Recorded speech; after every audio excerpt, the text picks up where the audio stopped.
प्रधानमंत्री डॉक्टर मनमोहन सिंह ने कर्नाटक विधानसभा चुनाव के लिए सोमवार को राज्य के हुबली और बेंगलोर में चुनावी जनसभा कर राज्य की जनता से कांग्रेस को वोट देने की अपील की। राज्य की भाजपा सरकार पर निशाना साधते हुए डॉक्टर मनमोहन सिंह ने कहा कि राज्य में कुशासन और भ्रष्टाचार से प्रगति थम गई है और अल्पसंख्यकों के बीच में असुरक्षा का भाव पैदा हो गया है। प्रधानमंत्री ने कहा है कि भाजपा ने पिछले 5 वर्षों में 3 मुख्यमंत्री बदले हैं तथा उसके कई नेताओं के खिलाफ भ्रष्टाचार के मामले में जांच के आदेश दिए गए हैं। अगर आप कर्नाटक में कांग्रेस की सरकार बनाते हैं तो हम उद्योगों और खेती दोनों को बढ़ावा देने पे जोर देंगे। हम इंफ्रास्ट्रक्चर विकास को तेज करेंगे, सिंचाई, बिजली और सड़कों की व्यवस्था को मजबूत करेंगे।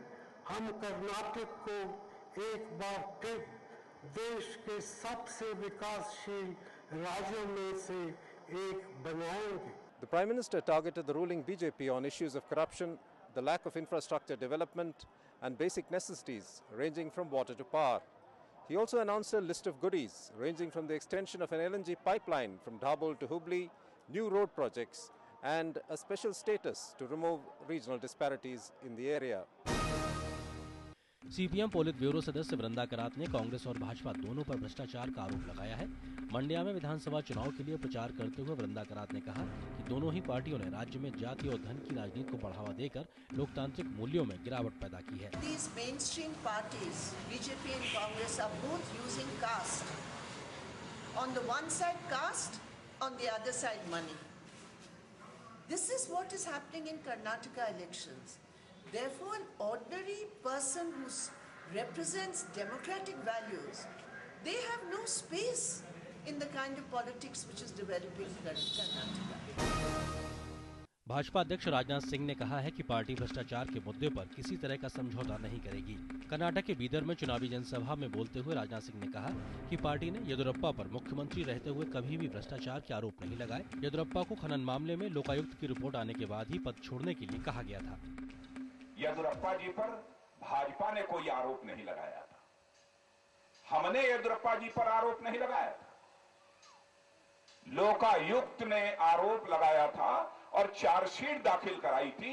तब हम लोगों ने कहा कि भारतीय जनता पार्टी की यह परंपरा है कि जिसके ऊपर भ्रष्टाचार का आरोप लग जाएगा और उसके खिलाफ चार्जशीट दाखिल हो जाएगी तो अपनी कुर्सी पर नहीं बना रहेगा जब तक कि वह आरोप मुक्त नहीं हो जाता है।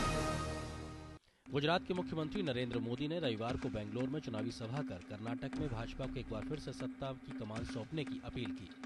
कांग्रेस पर जमकर हमला करते हुए मोदी ने कहा है कि देश को इतनी कमजोर सरकार का सामना कभी नहीं करना पड़ा जैसा कि अभी करना पड़ रहा है।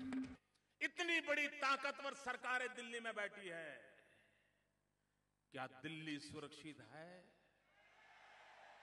क्या दिल्ली सलामत है? क्या दिल्ली में किसी को भरोसा हो सकता है? कर्नाटक विधानसभा चुनाव में करीब 72% करोड़पति प्रत्याशी अपनी किस्मत आजमा रहे हैं। एक निजी संस्था कर्नाटक इलेक्शन वॉच के आंकड़ों के अनुसार राज्य के कुल 1052 प्रत्याशियों में से 681 करोड़पति हैं। भाजपा के 218 प्रत्याशियों में से 156 प्रत्याशी करोड़पति हैं, जिनकी औसत संपत्ति 7 करोड़ रुपए है। कांग्रेस के 88% उम्मीदवार करोड़पति हैं, जिनकी औसत संपत्ति 21 करोड़ रुपए है। जनता दल सेक्युलर के 150 करोड़पति उम्मीदवार चुनावी मैदान में उतरे हुए हैं, जबकि येदियुरप्पा की कर्नाटक जनता पार्टी के 114 प्रत्याशी करोड़पति हैं। करोड़पतियों के साथ साथ कुल 1052 प्रत्याशियों में से 21% प्रत्याशियों पर आपराधिक मामले भी चल रहे हैं, जिनमें से 10% प्रत्याशी हत्या और बलात्कार जैसे गंभीर आरोपों से घिरे हुए हैं।